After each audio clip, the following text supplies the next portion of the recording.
Kondensadore karga edo deskarga ariketa honetan, etengailua pasatzen da kokapen honetatik beste hontara.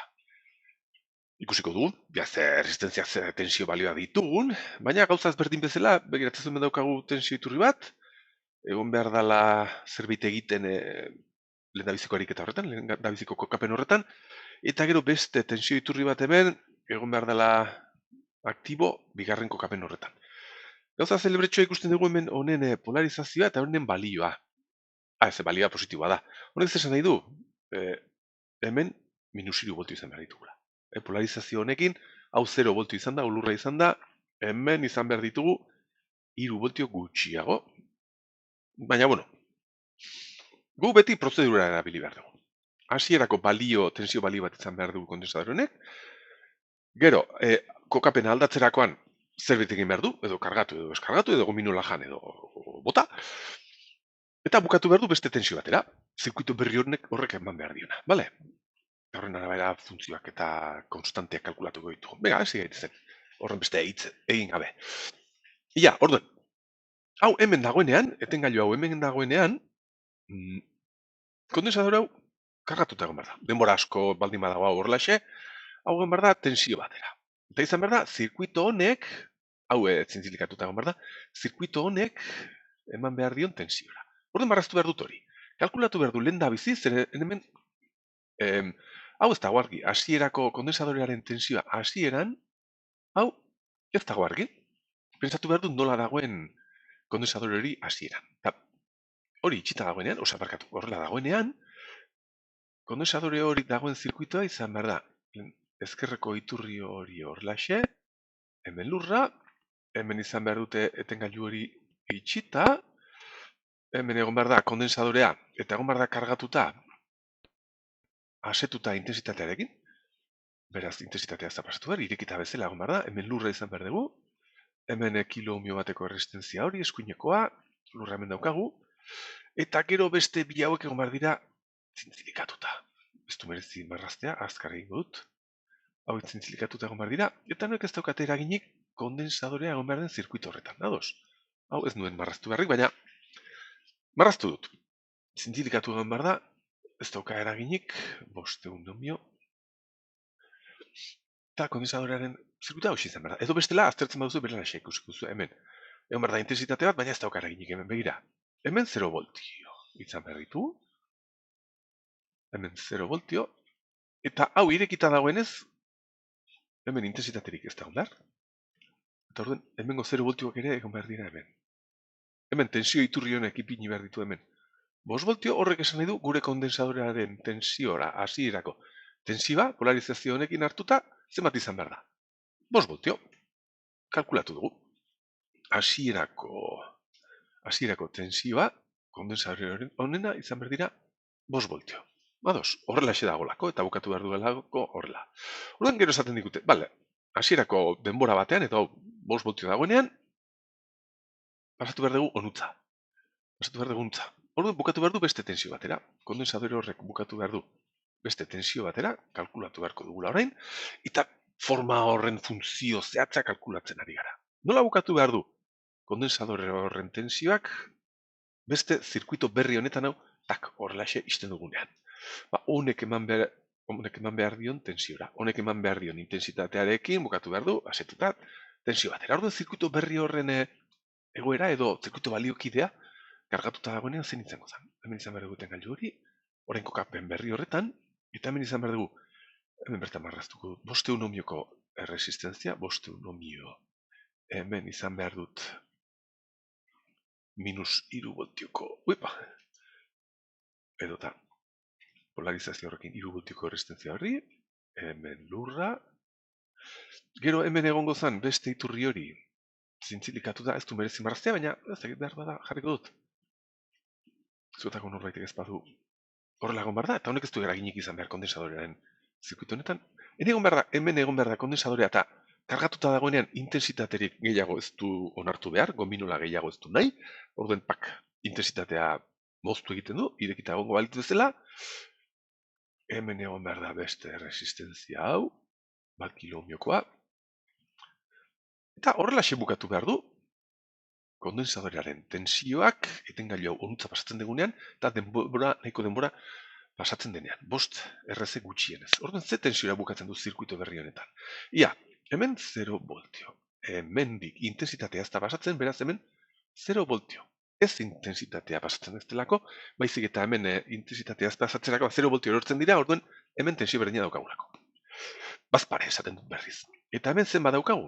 Ibide R. Ez, erraxago izan behar da zirkuito, begira, iturri honek, nodo honetan, nodo guzti honetan, ustazue, hoi kabletxo bada, tensio berdinera dago, eta hau, tensio iturri bat denez, nodo horretan izan behar ditugu, hau 0 voltio izan da hemen, -3 voltio, -3 voltio, hemen -3, eta honutzaino gailegatu behar dira, -3 voltio.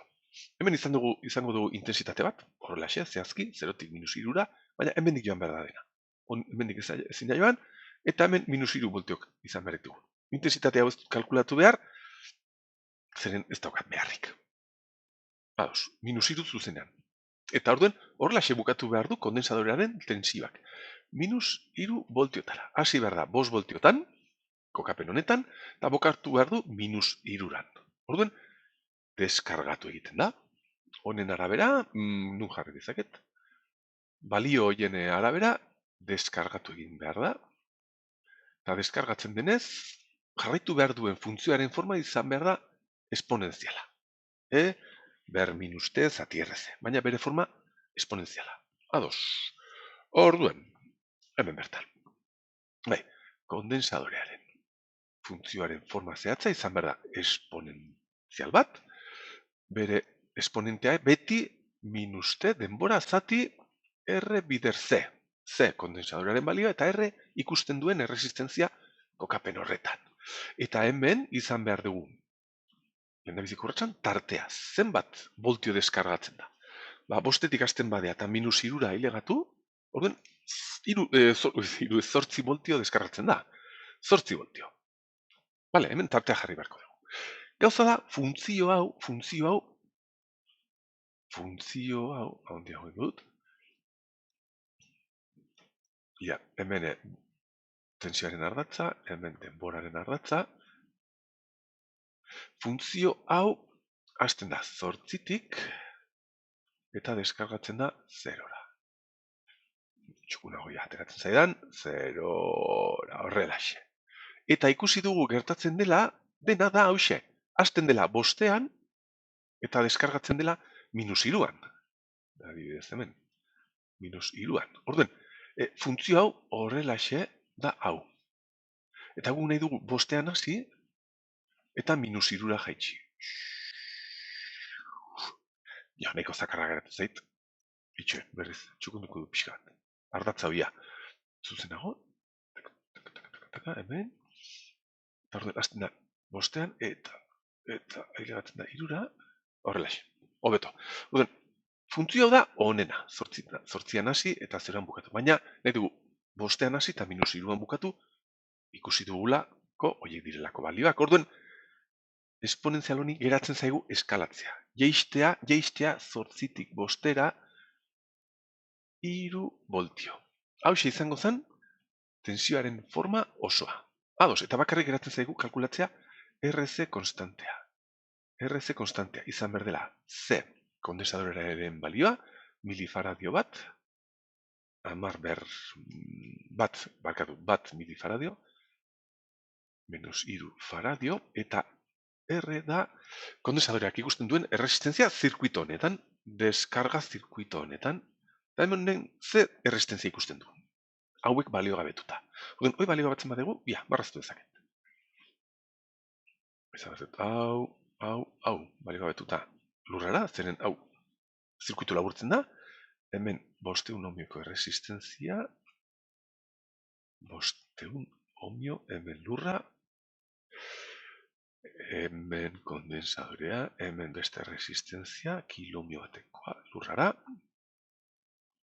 Orduen, zer ikusten du kondensadoreak? Ja, taka, onutza ilegatzen gara, eta zer ikusten dugu? Hau eta lurra. Zer gertatzen da zirkuitu laburra eta resistentzia bat daukagunean? Honek ez duela eraginik. Hau lurra dela. 0 ohmioko resistentzia bat dela. Hau da, honek ez duela eraginik erresistentziaren kalkuluan. Hemendik etortzen lurra, eta hemendik ailegatzen kondensadorera kilomio bateko erresistentzia horren bitartez. Hemen ez daude ez hauek serien, ez paralelo, ez zerrez. Hemen daukagu bakarrik kilomio bateko erresistentzia, hau zirkuitu laburtuta dagoelako. Hau ez balitz egongo, hau irekita, orduen bai, bi hauek serien. Baina hau, zirkuitu laburtuta dago, beraz, honen eragina baliogabetzen da. Hau da, kondensadoreak ikusten duen erresistentzia bakarra. Ez 500 ohmikoa, baizik eta hau. Beraz, RC konstante osoa izan behar da. 10 milifaradio bider kilo ohmio bat, berdin, segundo bat. Horrelaxe, VC osoa, VC. Geratu behar zaigu, horrelaxe, 8 bider esponentzialau, minus T. Zati bat, horrelaxe utziko dut. Minus T, minus iru, eta hau dena unitateak voltioak izango ziren. Eta honen forma, hauxe, bostetik minus irura jeisten da. Eta zeharo joiztxiko zen, bost segundotan. Bost aldiz RC, izango zirela, bost aldiz segundo bat, orduen deskargatuko zen. Hauxe, hemen izan dezakegu bost RC. RC, adibidez, zeren badakizue RC batean erortzen da tarte guztionen 8 voltio hoien euniko 67. Ados, kasu honetan bakarrik tensioa eskatzen digute, kondensadoraren tensioa. Hemen ere gauza ezberdina izan da, tensio hau ez dagoela lurrara konektatuta. Tensio hau da hemen daukaguna. Plus, minus bi muturroien artean. Ez da hemen dikuntza daukaguna, baizik eta tensio diferentzia horri bi muturroien artekoa, kondensadorearena. Ados, horrela.